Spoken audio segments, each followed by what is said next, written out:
Joining me once again, retired U.S. Army Lieutenant Colonel Daniel Davis, Senior Fellow at Defense Priorities and host of Daniel Davis Deep Dive on YouTube. Lieutenant Colonel, always great to see you.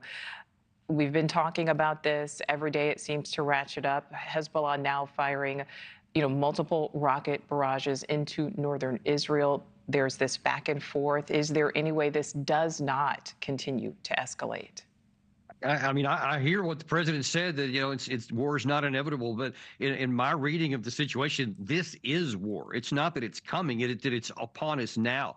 Everything Israel has done, going back to the pager issue, where they first decimated the command and control capabilities of the Hezbollah, and then they assassinated a lot of their key leaders after that, and then now this massive bombing attack, which is common in military parlance for preparing the battlefield for a ground incursion. The only thing we haven't seen so far is the ground incursion, but we continue to hear, whether it's from Netanyahu, former PM Naftali Bennett, or Yoav Gallant, they are intent on pushing physically back Hezbollah away from the border area, and you can only do that with boots on the ground. And I don't see any evidence that Israel has even the desire to have a negotiated settlement at this point. Well, speaking of boots on the ground, I mean, we spoke about this briefly yesterday, but knowing that more U.S. troops are being sent to the region, what is your reaction to that decision? And do you think we will continue to see even more troops sent? Listen, here's what gets lost in all the noise of all the things that are going on here. America has sent $3.8 billion every year for security assistance to Israel so that they can defend themselves.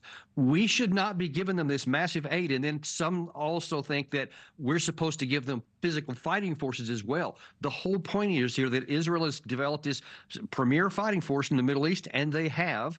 And they should be able to handle any wars that they decide that they need to fight. It's not in America's interest or any kind of agreement we have to send our troops. And by sending these additional forces, and there's already a bunch there, there's mixed signals that maybe we are going to provide physical forces as well. And I think that's so important, because if Israel thinks it's got an additional army over its shoulder, i.e. ours, they may take much more provocative action on the ground than they would if they knew they had to rely on their own forces. And that is something I wish anyway, the current administration would put a little more emphasis on. That is such a good point. I mean, is it a mistake to be sending those troops there? In America's interest, absolutely, because if you claim you want to have a negotiated settlement, but then you're given one of the parties additional firepower and physical armed forces, then you're undercutting any possibility of negotiated settlement, because you're only giving the other side the option of either surrender or fight back. And that's where we are right now. Well, kind of expanding on that a bit, obviously, the president addressing the UN today, talking about the wars in the Middle East, in Ukraine. We know the U.S. has been heavily involved in negotiations here.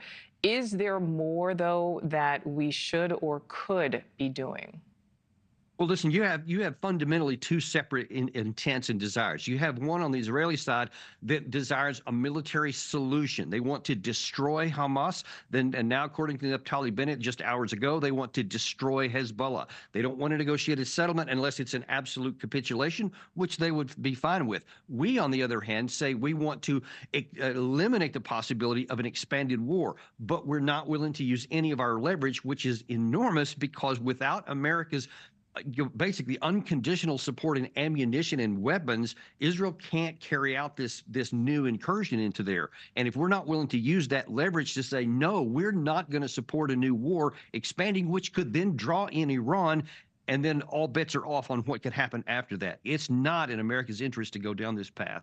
I want to talk to you about some of the warnings. Benjamin Netanyahu told the people of Lebanon to leave the areas that are currently being targeted. But Israel's targeting Hezbollah. He says that his country is not at war with the people, but with the Iran-backed group of Hezbollah. So we know people are fleeing, but do you think that messaging actually resonates with people whose homes are, as a result, being destroyed?